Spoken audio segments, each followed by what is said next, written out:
প্রিয় সুধী, সূরাতু বানী ইসরাঈল এবং সূরাতুল ইসরা, আল্লাহ সুবহানাহু ওয়া তাআলা প্রথমেই আল্লাহ তাআলা এই শব্দটি ব্যবহার করেছেন সুবহানা। কি শব্দ ব্যবহার করেছেন? আরো জোরে বলুন, কি শব্দ? এই পৃথিবীতে সুবহানা শব্দটি, আয়ুসাব্বিহু সুবহানা, এটা তাসবিহ থেকে আল্লাহ পাক রব্বুল আলামিনের পূত পবিত্রতা ঘোষণা করার জন্য সুবহান শব্দটি ব্যবহার করা হয়। আল্লাহু আকবার বলেন। আহলুস সুন্নাহ ওয়াল জামাতের আকীদা, ইন্নাল্লাহা তাবারাকা ওয়া তাআলা মুনাজ্জাহুন আনিল জিহাদ ওয়াল মাকান ওয়াল গায়াত ওয়াল হুদুদ ওয়াল আদা। আমার আল্লাহ সমস্ত প্রকার স্থান থেকে, অঙ্গ প্রত্যঙ্গ থেকে, আযা থেকে, বিভিন্ন জিহাদ দিক থেকে আমার আল্লাহ পূত পবিত্র। আল্লাহু আকবার বলেন। আর যেমন আল্লাহু আকবার, কেউ যেন এমনটি মনে না করে যে আল্লাহ সুবহানাহু ওয়া তাআলা আরশ তার ঠিকানা, তিনি আরশে চেয়ারের উপরে বসে আছেন। এই আকীদা করা, এই আকীদা পোষণ করাটা হুলুলি আকীদা। বলেন, কি আকীদা? হুলুলি আকীদা কাকে বলে?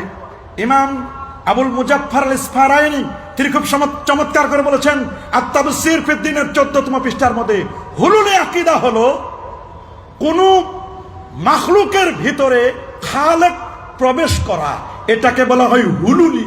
যেমন বটগাছের ভিতরে ভগবান ঢুকা, এটা যেমন হুলুলি আকীদা।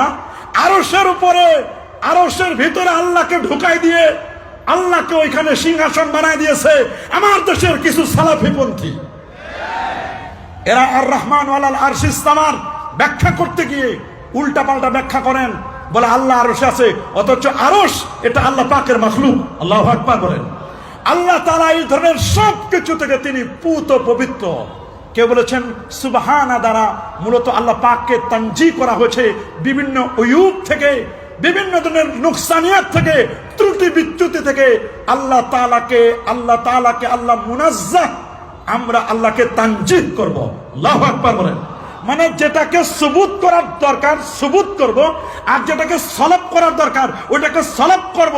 কিছু সুবুত করা আর কিছু সলব করা, মানে যা থাকা দরকার সেটা থাকবে, আর যেটা থাকা দরকার নয় সেটাকে বাদ দিব। একটা হচ্ছে সালাবিয়া আর একটা হচ্ছে সুবুতিয়া। আল্লাহু আকবার বলেন। এই জন্য সুবহানের তাফসীর খুব জটিল।